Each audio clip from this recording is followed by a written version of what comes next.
भगवान श्री कृष्ण जब माता देवकी और पिता वसुदेव को कंस के चंगुल से छुड़ाने गए, तब उनकी उम्र 14 वर्ष थी।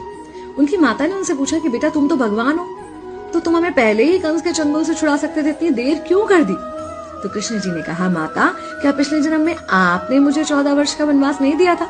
माता हैरान रह गई, बोली ये क्या कह रहे हैं आप? तब कृष्ण जी ने बताया कि पिछले जन्म में मैं राम था और आप थी माता कैकेयी, और आप ही ने मुझे 14 वर्ष का वनवास दिया था, और कर्म फल से कोई नहीं बच सकता माता, इसलिए आपको 14 साल का ये दुख सहना पड़ा। तब आश्चर्यचकित होते हुए माता ने पूछा, तो फिर यशोदा पिछले जन्म में कौन थी?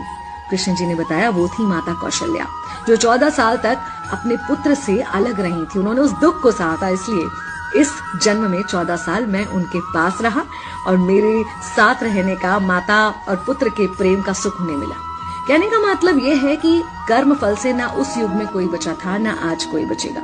खुद भगवान भी कर्म फल से नहीं बच सकते, इसलिए अपने हर एक कर्म को बहुत सोच समझ कर कीजिए, क्योंकि जिसके भी खिलाफ आप कुछ गलत कर रहे हैं उससे आपकी शत्रुता कुछ समय या शायद एक जन्म की है, लेकिन उसके साथ कुछ गलत करके आप अपने कई जन्म बिगाड़ सकते हैं।